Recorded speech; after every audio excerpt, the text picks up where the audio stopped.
in the windswept plains of a forgotten age, where the whispers of forgotten gods mingled with the howl of the north wind, a legend stirred.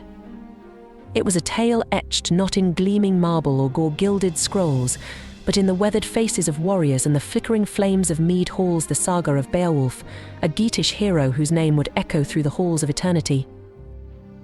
Across the rolling waves, a shadow had fallen upon the mighty kingdom of Denmark. Hrothgar, a king renowned for his wisdom and generosity, had erected Heorot, a magnificent hall that stretched towards the heavens. Its rafters echoed with the joyous roars of feasting warriors and the sweet melodies of bards. But this merriment attracted a creature born of nightmares, Grendel, a descendant of Cain, his form twisted by malice, his soul a bottomless pit of hunger. For 12 long years, Grendel stalked the halls of Heorot under the cloak of night, leaving a trail of blood and shattered dreams in his wake. Fear, a chilling serpent, coiled around the hearts of Hrothgar's bravest warriors. The once joyous hall became a mausoleum of echoes, its laughter replaced by the gnawing fear of the next moonless night. News of Hrothgar's plight, carried on the wings of ravens and whispered by flickering flames, reached the shores of Geatland. There, amongst a people hardened by the unforgiving north, resided Beowulf, a young warrior whose strength was the stuff of legend. 30 men's might coursed through his veins, his spirit as untamed as the storm-tossed seas.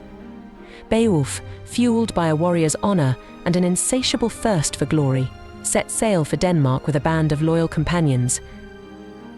Heorot, once a beacon of revelry, now stood shrouded in an oppressive silence.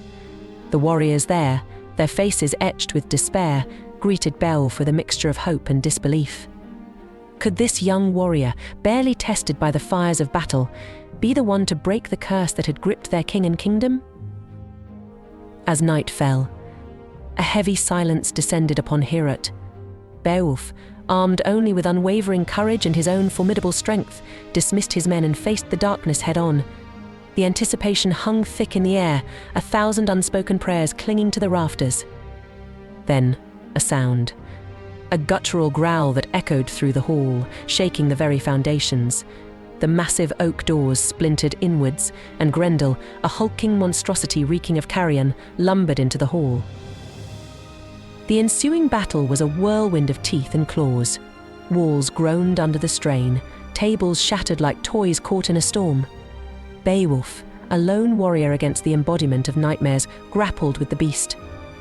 The smell of blood and rage filled the air, a suffocating shroud to this dance of death. In a final, desperate lunge, Beowulf, fueled by a primal fury, met Grendel's strength with his own. With a bone-chilling crack, Beowulf ripped off Grendel's arm, a glistening stump erupting from the creature's shoulder. The hall echoed with a monstrous shriek as Grendel, mortally wounded, fled back to the darkness from whence he came. Hrothgar and his warriors erupted in cheers, a wave of relief washing over them as sudden and powerful as the storm that had raged outside. But their celebration was short-lived. Grendel's mother, a creature of unimaginable power and fueled by a mother's rage, lurked in the shadows. She would not rest until Beowulf, the slayer of her son, met a fate worse than death. The second half of Beowulf's quest took him into a hidden realm, a murky swamp shrouded in mist. Here, beneath the cold gaze of a merciless moon, Beowulf descended into the depths of a fetid lake, the lair of Grendel's mother. The water, thick with the stench of decay, clung to him like a shroud.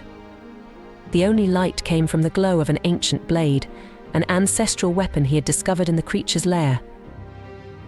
The battle that ensued was a desperate struggle against an unseen enemy. Claws ripped at Beowulf's armor, teeth tore at his flesh. The ancient blade, the only weapon capable of harming the creature, became his lifeline. Finally, with a surge of adrenaline and a desperate swing, Beowulf delivered a fatal blow. The water churned crimson, then slowly stilled. Beowulf emerged from the depths, battered and bruised, but victorious. He returned to Heorot, a conquering hero, his name etched in legend. Years passed, filled with feasting and tales of his exploits. Beowulf ascended the throne of the Geats, a wise and just king. but even the mightiest of warriors cannot escape the clutches of fate. One day a dragon, awakened from its slumber by a stolen treasure, unleashed its fiery wrath upon the land. Smoke choked the sky, flames devoured villages, and fear, once again, became a constant companion. Though Beowulf was aged, his beard streaked with silver and his steps heavy with the weight of years, the call to duty resonated within him like the clang of a war horn. He wouldn't cower before a beast, not while his people trembled in fear.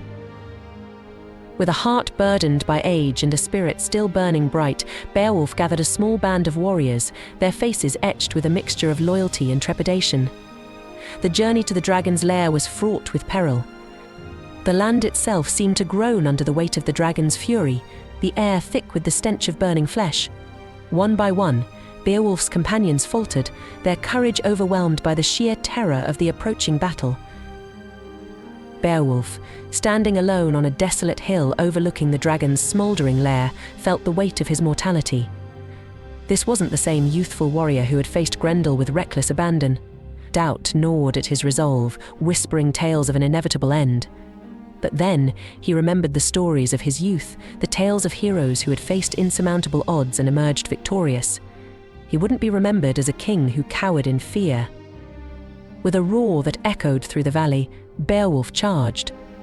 The dragon, a magnificent yet terrifying creature, emerged from its smouldering lair.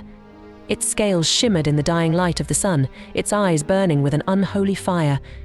The battle was a dance of death, a clash of ages. Beowulf, wielding a mighty shield forged from iron, deflected the dragon's fiery breath, the air itself crackling with searing heat. But the dragon, fueled by rage and an ancient hunger, was relentless. In a desperate lunge, the dragon's claws ripped through Beowulf's shield, leaving a trail of searing pain. Blood streamed down the aged warrior's face, blurring his vision. He stumbled, tasting the metallic tang of his own blood. This was it. The end he had known was coming for so long. Despair threatened to engulf him, but then, from the corner of his blurred vision, he saw a young warrior, Wiglaf, his nephew. Wiglaf, his face etched with a mixture of fear and determination, charged into the fray. Together, Beowulf, drawing on the last vestiges of his strength, and Wiglaf, fueled by youthful bravado, struck the dragon a mortal blow. The beast shrieked, a sound that shook the very earth. Its wings crumpled, its fiery breath sputtered and died. The dragon, the terror of the land, lay vanquished. But victory came at a terrible cost. Beowulf, mortally wounded, collapsed beside the lifeless dragon. His breath came in ragged gasps, his vision fading into a swirling mist. He looked at Wiglaf, a flicker of pride warming his cold heart. He had faced his end with courage, leaving behind a legacy that would inspire generations to come. "Wiglaf," he rasped, his voice barely a whisper, "you have fought bravely. Remember my words, ... A king should be a shepherd to his people ... Protect them ... Guide them." His voice trailed off, his eyes glazing over. With a final sigh, Beowulf, the mighty Geatish warrior, closed his eyes for the last time. News of Beowulf's death spread like wildfire, cloaking the land in a somber silence. He was laid to rest on a hill overlooking the sea, a towering funeral pyre his final resting place. The flames danced against the twilight sky, a fitting tribute to a warrior whose legend would forever be etched in the hearts and minds of his people. Beowulf's story became a beacon of hope, a testament to the enduring human spirit, and a reminder that even in the face of insurmountable odds, courage and honor can prevail.